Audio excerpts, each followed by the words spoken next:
Yes, gang! Welcome back to the channel. This is the BlueMind channel. BlueMind. What is BlueMind? BlueMind is... it's super simple. Our intention is to raise the level of human consciousness and drive positive behavioural change. This is coming from people that struggled with their behaviours, their actions for many years, and have learned through events such as gambling, divorce, breakups, poor career moves. Plenty to learn here. If that sounds like something that you could learn from, hit the like button. Don't forget to subscribe. The subscribers seem to be growing on a weekly basis. We appreciate every single one of you. Great to have you here. If you ever feel like you want to hear about a specific topic, then do hit us up on Instagram or pop a comment below. Today's topic is dysfunctional workplaces. So, I've spoken to a couple of people this week that have brought up that they are currently experiencing stress at work, which of course is quite common. I know that I experienced that for a number of years when working up in the city, and at the time my inability to cope with stress, I just didn't have the tools, the coping mechanisms to de-stress in a healthy way. I relied heavily on gambling, drink, recreational drugs. That is the way that I released my stress. And then it's over time, over the last few years, I've immersed myself back in exercise, meditation, breath work, emotional release through some breath work, which is an incredible experience, by the way. I'll include a link to it, but shout out to the guys at Uncommon Man, Josh, Rob, Mark.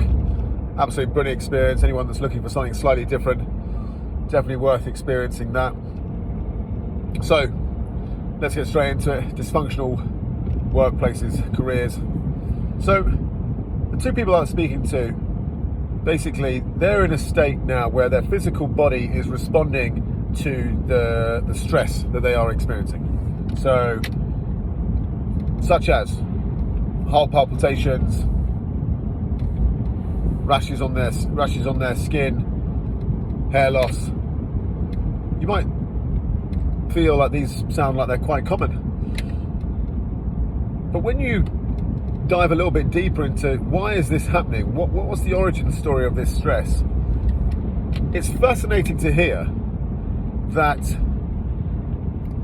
in these two people's cases, as well as my own, the stress came from a boss that we've all concluded was or performed in a way the role of a manager and not as a leader. Somebody that was me-centric, egoic, somebody that made it all about them. Which is incredible, because looking back on it now, I know that I'll share a story with you. I was at work once and I was on client site, and I've been struggling for about 6 months with heart palpitations, pains down my left arm, and I was thinking, gosh, my mental chatter, my negative self-talk, right? That Part X, that if you haven't seen it, brilliant documentary over on Netflix. Phil Sutts, who's Jonah Hill's therapist, psychiatrist. Definitely worth a little watch. I was feeling these pains on my arm, these continuous palpitations. Naturally, my negative self-talk linked it to my heart. You think the worst. Oh my gosh, I'm too young to die. I remember being on client site, and I had to remove, the feeling of pain was so strong, physical pain, I had to remove myself from the building and just go and sit in a coffee shop. And in that coffee shop I started to zone out a little bit. And I was like, Jesus, I've got to get myself home. I've got to get myself home. Got to go to a hospital. So I've gone to hospital, jumped on the train, 3 hours in the hospital, had a load of tests, and in short, the conclusion was stress. Right? I just wasn't coping with the demands at work, the demands of being a father, being a parent. That's the same thing. Being in a marriage, the financial pressures. I just wasn't very good. The tools that I had at the time, I just wasn't equipped to perform in that environment. Despite wanting to, a combination of limiting beliefs, a combination of poor performances, it just all became too much. And I didn't have a healthy emotional release of this stress. Why am I talking about this? Because you don't know what you don't know. We talk a lot about unconscious incompetence, right? And for anyone that's listening to this and they can relate to it, they go, gosh, that's absolutely right. I made this career move.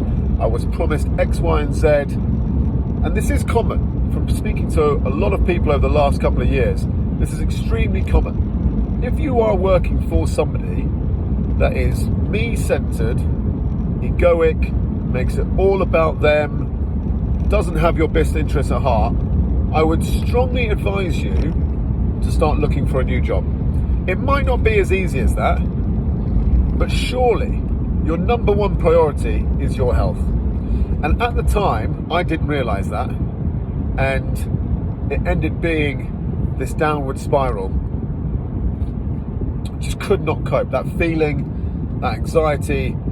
There'd be days where I didn't want to go into work, absolutely dreading going into work.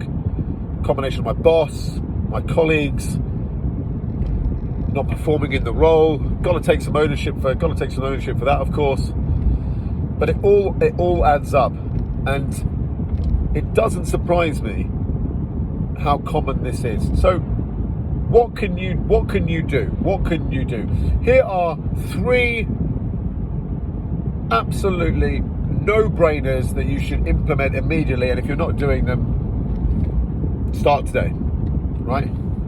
First of all, body, right? We talk about it an awful lot. We built BlueX Movement, which is a specific brand focused on body transformations, right? If you're currently in a situation where you feel you need some guidance around a body transformation, whether that be sleep, nutrition, your physical body, drop us a DM and we can arrange a chat. But start with the body. In that Netflix documentary, Phil talks about the life force. So it starts with body, then it starts with people around you, then it starts with coming back to the whole you. Change the body, change the mind. And at the time, this sounds so obvious, but you'll be surprised how many people don't do it, how many people don't move. At the time, I wasn't training on a regular basis. I'd stopped playing rugby. I wasn't playing any competitive sport. I wasn't going to the gym on a regular basis.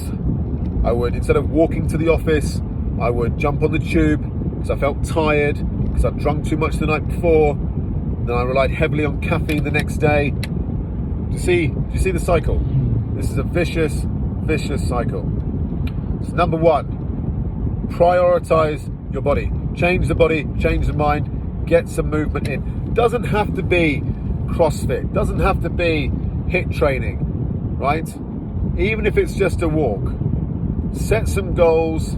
It's not about weight loss. This is about resilience towards stress, right? Move your body. Number 2, cold water immersion. There is anybody based in the Oxted area, there's a brilliant place over at Divers Cove, right, Godstone, and have a look on I'll include the link in the description. Go there. You can, for an hour, for a few quid, you can jump in a sauna and then go and immerse yourself in cold water.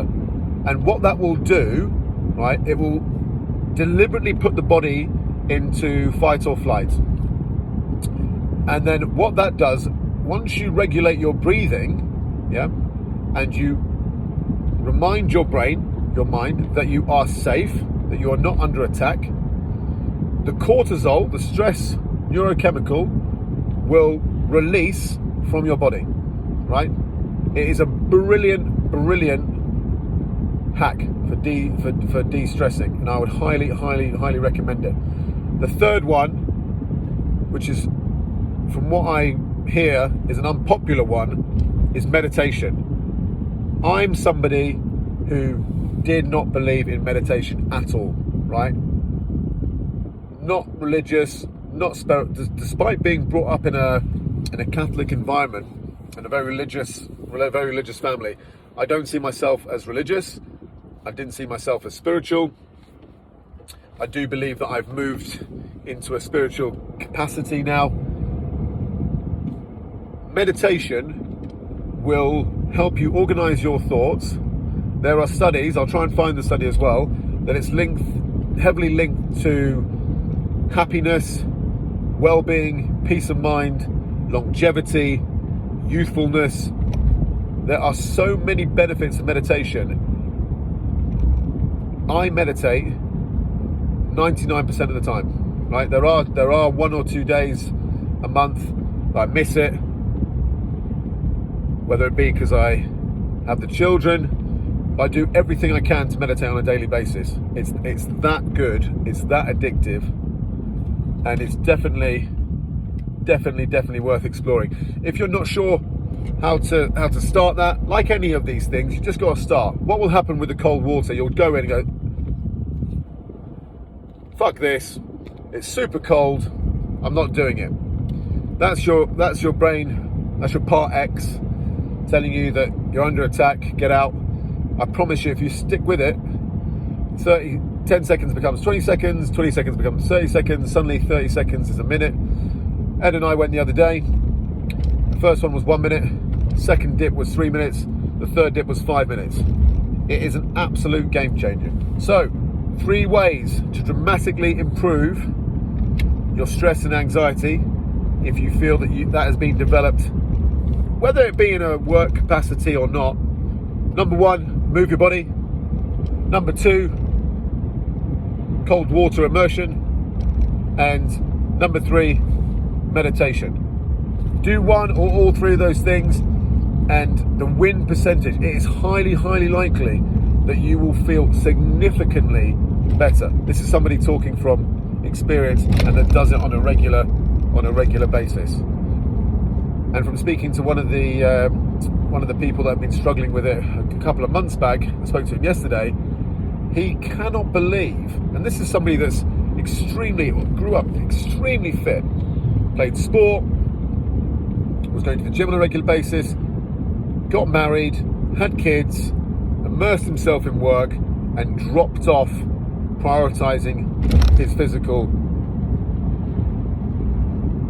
and mental health, right? You have to be your number 1 priority.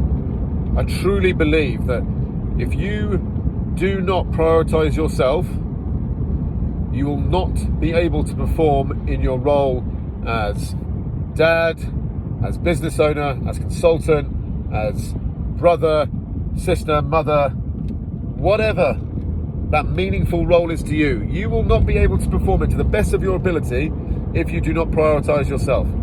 It's not a coincidence that when you get on the plane, they tell you to put your oxygen mask on first, right? You probably hear that quote on a regular basis, but it's so true, right? Put your oxygen mask on first. If anybody is currently experiencing stress at work and they've tried all those 3 things and they recommend something else, pop it in the chat. I'd absolutely love to hear about it. We're going to be doing more on this because we're speaking to a couple of businesses about how we go in and run workshops to help around well-being in the workplace. It's a vital topic, and it's definitely not going away. So, if you like what you heard here, thanks for listening. Really appreciate all of you.